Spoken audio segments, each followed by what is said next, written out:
16 under. That's the season high, 16 games under. They almost got no hit. They committed errors. So, yeah, we're officially at the low point, I think. No doubt. And we always have fun, you and I, about, Goo, what would you ask if you were in the scrum? What if I would ask Vitello, hey, Tony, did you have a problem with the bat flip by Ramos after he broke up the no-no? Would that have been fair? Because I'm sure there are some managers who would have been like, that's Bush League. You think? Oh, man, Stouty, a lot of people, I thought that was embarrassing. I know, but like what? I mean, you wanted to call out Ramos for But that's not giant baseball to me. Again, what is giant baseball? Like, what is giant baseball? And this is what I said yesterday. What is giant baseball? And what the hell does Tony Vitello know about it? He doesn't know about Giants baseball. Well, he's trying to create it under his watch. Well, okay, so what's he created? Every time something happens, he clearly doesn't want to ruffle feathers.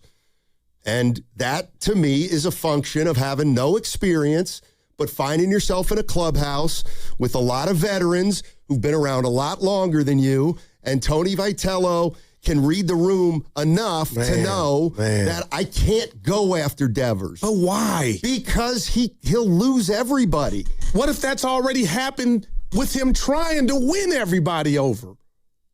If a coach has no credibility and he starts coming down players' roads, it's just not going to work. It's just not. Like Tony Vitello, and this to me is why it comes back to Buster Posey.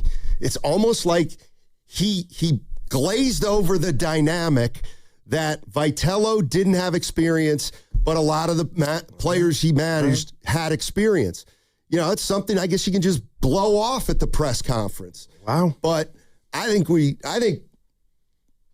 know that a lot of the players in the Giants clubhouse probably have taken a wait-and-see approach to Vitello, and they're either still trying to wait and see, or they think the verdict's in, and he's just a guy. And maybe that's why Logan Webb reacted the way he did. Let's go to West Oakland Holloway. Our man. Hey, West Oakland, what's up, buddy? What's up, man? Can y'all hear me? We got you. Absolutely. Okay, so look, it's a few points I want to make real quick, so kind of bear with me, man. I'm so sick and tired of these Giants fans, man, complaining and whining like they're the New York Yankees organization or something, man. Y'all had a run. The run is over with.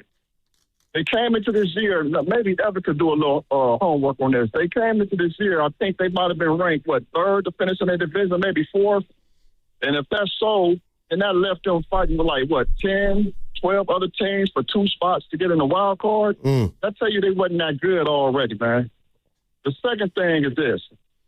I don't even blame Buster Posey. I listened to the what you guys played yesterday when he was talking about Tony V, right?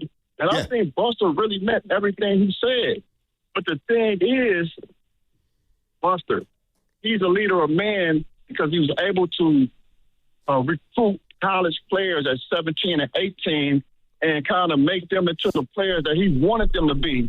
You can't come into the major league and do that. So I think Buster should have blew the whole thing. You guys are not going to win anything. Blow it up. Do what the A's did. Let all the youngsters come up, see what you got. This is a 3 or 4 year process. It's like, you can't just put a Band-Aid on this. It's not going to work. Honey, they have no talent. So I'm going to take this off the air, man. I appreciate y'all. Thanks, West Oakland Holloway. And that's my guy, but they do have some talent. Arise is a talent. I mean, he's had a good year, and I know it's just not about individuals. Devers is a talent. Adames. But you wouldn't dare say they're better than the Dodgers. No, I wouldn't. But they're better than 16 games under 500, West Oakland Holloway. I don't understand why you keep saying that. Seriously, I don't. It's confounding me. I have, real quick, and I love your baby blue sweater. I don't care if they have a great hitting team, which they don't. They have no pitching, which matters. All right, I'm in therapy now, and I'm talking to you, my doctor. There is a track record for me with this because the last 4 to 5 years doing radio with you, doing baseball, I've fallen for the Giants for that second half run, thinking they're better than they are, and they've left me at the altar. So, again, this is just for me, maybe it's progress. This is a byproduct of this is not just this year that I think the Giants are better, but offensively I think they're better than what they've done and what they've shown. And I blame Melvin for it last year. I was wrong. I blame Pat Burrell, the hidden coach. I was wrong. Something's off. They're 78 and 106. That's just wow. They're not good. And here's the other thing, and West Oakland brought it up. I feel like they're the same as the Warriors. Well-meaning fans know this is a multi-year project for both the teams. But both teams are operating as though they can fix stuff in a year, it feels like. But if we double back for a second and look at the acquisitions or their lack of in regard to the bullpen help and Hauser and Molly, that's on Buster. Tony had nothing to do with that. Those have been catastrophic. Like, you know, and it's easy for me to be Monday morning quarterback and say, had you got two different pitchers that would have been better, maybe you're getting better starting pitching. I don't know. But in regard to the hitting, the players, they just don't do it back to back. Like nobody's helping one another, it feels like. And maybe they're trying, it's just not happening. I mean, I don't. Every other day, it's a new leadoff hitter. It's just like, I get it all good. It's new baseball analytics. But it's just like, good God. Matt Chapman couldn't hit his way out of a garage, you know, and then he gets hot, and then he's back at leadoff. Casey, like, it's just, I get it. They're trying everything, but, man, it feels like now the bottom's falling out. What would make you believe that they're not a good team? How many more games do they have to lose? Well, no, they're showing me. I resigned from the case. I'm walking out the courtroom. I have nothing. Well, no, but you're saying that they should be better, and I'm saying you can't explain to me why they should be better. I'm telling you, now go down that lineup. Now go down that lineup and look at the hitters' years, and you'll say, well, they're not that bad. That's just they like Devers, Adames, Chapman are above what they were 6 weeks slow, ago. Though. I got you. Okay. But now it's enough time to fit. Rafael Devers is on a pace to hit 32 home runs. But he hasn't impacted winning. Okay. Well, then he's not a superstar. And I would be willing if I didn't have to, pay the majority of the bread. I'm at a point now where I'm looking myself in the mirror, Michael Jackson, man in the mirror, and I'm saying, you know what? Maybe it is time for a reset. But the sky's not going to fall without Rafael Devers because it hasn't popped with them. It's been disastrous. At least Jimmy Butler, since he came before he got hurt, you can see tangibly, okay, man, you changed some stuff. But, to me, if you look at Devers' numbers since he got here, it's not like he stunk. He's hit how many? He has hit But has he had a moment this year? And he hasn't about a moment. No, my point is that he's a 30 home run hitter. That's who he is, and that's who he's been for the Giants since he got here. No impact. Willy Adames. He's headed for another 28 home run year, just like he's had the last 4 or 5. Adames is basically who he is. Chapman. So when I look at the Giants, I'm saying, well, they're having good years. Casey Schmidt's having a good year. Luis Arraez having a good year. Adames is a tick below. Devers is probably a tick below, but the numbers almost match the back of his card. So if anything has told me that this team is who they are, it's the fact that they have started to hit a little bit. And so, yeah, maybe you go into the offseason. Fine, then you got to attack the bullpen in the offseason. That's what I was saying. Or the starting pitching. No doubt about both. But I don't believe for a minute, miss me with this as a dynamic lineup. They have no speed. They have...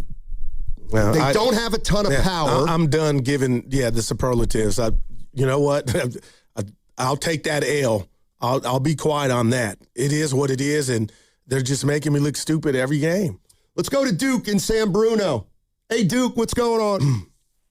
Hey, guys. Thanks for taking my call. So I want to start with the team first, and then I want to get to the outside noise. So on paper, the position players look good. The outfield is 50-50.